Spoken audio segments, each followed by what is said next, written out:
রেহান আর তার বাবার সম্পর্কটা বরাবরই ছিল নীরব আর শীতল। বাবা সারা জীবন কঠোর পরিশ্রম করেছেন, কিন্তু কখনো রেহানকে সময় দেননি বা ভালোবাসা প্রকাশ করেননি।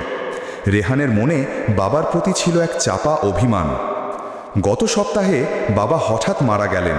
সব আনুষ্ঠানিকতা শেষে রেহান বাবার ঘরে এলো। শূন্য ঘর, শুধু একটা পুরনো টেবিল আর চেয়ার। টেবিলের ড্রয়ারে সে পেল বাবার ডায়েরিটা। প্রথম কয়েকটা পাতা ছিল শুধু কাজের হিসাব, যেমনটা রেহান জানত। কিন্তু ডায়েরির মাঝের পাতাগুলোতে তার চোখ আটকে গেল। সেখানে তার ছেলেবেলার প্রতিটা মুহূর্ত লেখা। আজ রেহান সাইকেল চালানো শিখল। আমি কাজে ছিলাম, দেখতে পারিনি, কিন্তু মা সব বলেছে। ওর ছোট্ট আঘাতটা দেখে খুব কষ্ট হলো। তারিখ 10 বছর আগে।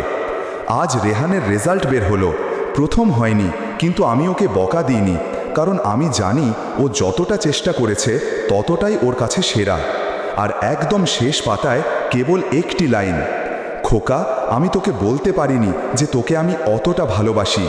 তোর জন্য ভালো ভবিষ্যৎ গড়তেই সময় দিলাম, কিন্তু তোকে কাছে টানার সাহস হলো না। ক্ষমা করিস, আমার ভালোবাসাটা কঠোরতার আড়ালে ছিল। ডায়েরিটা বুকে জড়িয়ে রেহান কাঁদতে লাগলো। যে বাবা কখনো একটি শব্দও বলেননি, তিনি তার নীরব ডায়েরিতে লিখে রেখে গেছেন জীবনের সবথেকে গভীর স্বীকারোক্তি।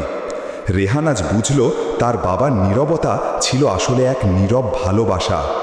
গল্পের শেষে একটি স্থির চিত্র। রেহান ডায়েরিটা ধরে আছে বাবার পুরনো টেবিলে রাখা একটি চশমার পাশে।